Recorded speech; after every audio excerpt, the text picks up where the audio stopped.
हरिओम। श्री भगवत गीता के 5वें अध्याय का महात्म्य है। श्री भगवान कहते हैं, देवी अब सब लोगों द्वारा सम्मानित 5वें अध्याय का महात्म्य संक्षेप से बताता हूँ, सावधान होकर सुनो। मध्य देश में पुरुकुत्सपुर नामक एक नगर है।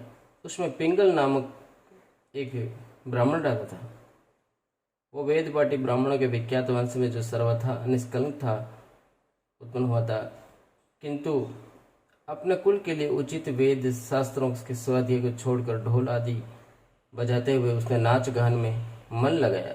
गीत, नृत्य और बाजा बजाने की कला में परिश्रम करके पिंगल ने बड़ी प्रसिद्धि प्राप्त कर ली थी और उसी से उसका राजभवन में भी प्रवेश हो गया। अब वो राजा के साथ रहने लगा और प्रायः स्त्रियों को बुला बुलाकर उनका उपयोग करने लगा।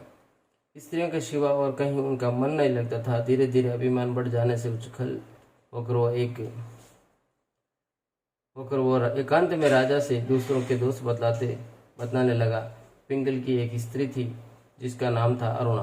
वो नीच कुल में उत्पन्न हुई थी और कामी पुरुषों के साथ विहार करने की इच्छा से सदा उन्हीं की खोज में घुमा करती थी।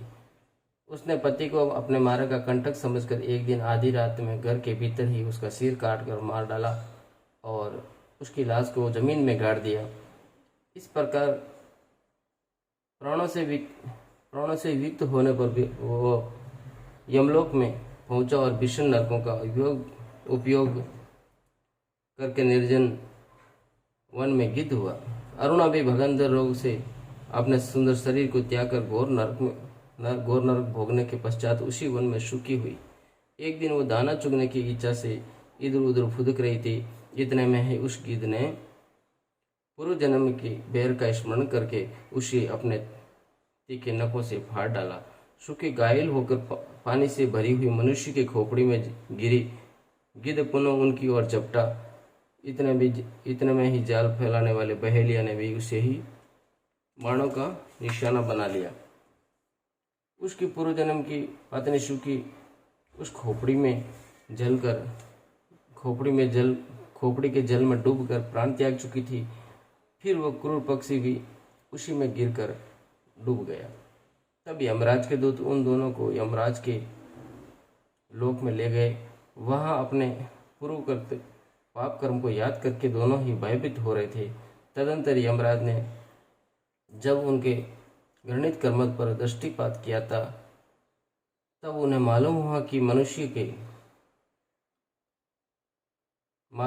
मृत्यु के समय अकस्मात खोपड़ी के जल में स्नान करने से इन दोनों का पाप नष्ट हो चुका है। तब उन्होंने उन दोनों को मनोवांछित लोक में जाने की आज्ञा दी।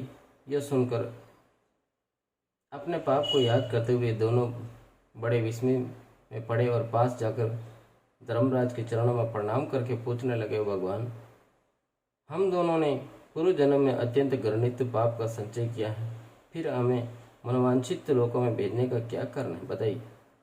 यमराज ने कहा, गंगा के किनारे वट नाम के एक उत्तम ब्रह्म ज्ञानी रहते थे। वे एकांत से भी ममता रहित, शांत, विरक्त और किसी से विद्वेष न करते रखने वाले थे। प्रतिदिन गीता के 5वें अध्याय का जप करना उनका सदा का नियम था। 5वें अध्याय को श्रवण कर लेने पर महापापी पुरुष भी सनातन ब्रह्म का ज्ञान प्राप्त कर लेता है। उसी पुण्य के प्रभाव से सूचित होकर उन्होंने अपने शरीर का परित्याग किया था। गीता के पाठ से जिनका शरीर निर्मल हो गया था, जो आत्मज्ञान प्राप्त कर चुके थे, उन्हीं महात्मा की खोपड़ी का जल पाकर तुम दोनों पवित्र हो गए हो। अतः अब तुम दोनों मनोवांछित लोगों को जाओ, क्योंकि गीता के 5वें अध्याय के महात्म्य से तुम दोनों शुद्ध हो गए हो।